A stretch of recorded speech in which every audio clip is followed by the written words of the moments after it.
مجھے یہ خیال آ رہا تھا کہ ہم جب لوگوں کو مشورہ دینا ہوتا ہے یا کسی اور کو کوئی ہم نے بات کرنی ہوتی ہے، کسی کو سمجھانا ہوتا ہے یا کسی کو ہم نے کرٹیسائز کرنا ہوتا ہے، تو ہم قرآن اور حدیث کا بہت زیادہ ذکر کرتے ہیں۔ تو ایسا کیوں نہیں ہے کہ جب ہمیں خود کوئی کسی بات پہ عمل کرنا ہے، خود کہیں سے مشورہ لینا ہے، خود کوئی بات سمجھنی ہے، تو ہم قرآن حدیث کا ذکر نہیں کرتا؟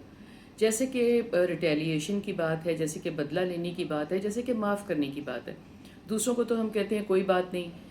بیک فٹ پہ رہنا بہتر ہے، نیوا داد دینا بہتر ہے، لڑائی بڑھتی ہے۔ لیکن جب اپنی باری آتی ہے تو ہم کہتے ہیں کیوں، مجھے تو حق دیا گیا۔ قرآن نے کہا ہے نا کہ جتنا آپ پہ ظلم ہوا ہے اتنا آپ بدلہ دے سکتے ہو، مگر اس نے کیا کہا ہے کہ جو میرے بندے ہیں وہ معاف کر دیں گے۔ وہ معاف اس لیے کر دیں گے کہ وہ پھر اس کا اجر اللہ تعالیٰ ان کو زندگی میں دے گا یا آخرت میں دے گا۔ تو ایسی کیوں بات ہے کہ جب چیزیں اپلائی کرنے کی باری آتی ہے تو ہم اپنے اوپر اپلائی نہیں کرتے؟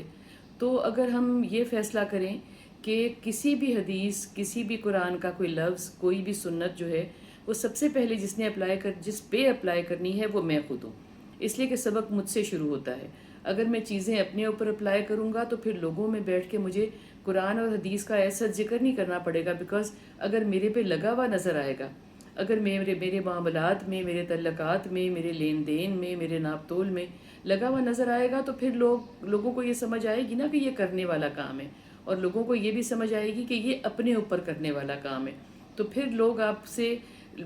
قرآن اور حدیث کی بات سن کے ایک دوسرے کی شکل آنکھوں میں نہیں دیکھیں گے، جو ہمارے ہاں دیکھتے ہیں نا کہ باتیں تو بہت ہو رہی ہیں مگر اپنے اوپر لگا ہوا کدھر نظر آتا ہے۔ تو میرا یہ خیال ہے کہ چیزوں کو بہت زیادہ بیان کرنے کی بجائے اگر اپنے اوپر لگا ہوا نظر آئے تو لوگوں پہ زیادہ ایفیکٹ کرتا ہے۔ جیسے کہ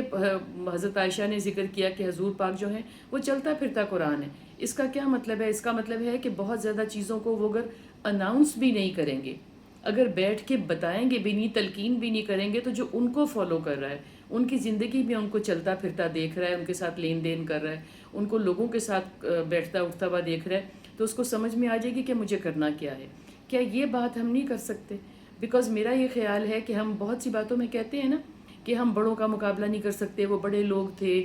نبیوں پہ تو وحی آتی ہے، نبی تو معصوم ہے اور وہ اللہ تعالیٰ ان کی مدد کرتا ہے ہر کام کرنے میں کیا کہتی ہوں؟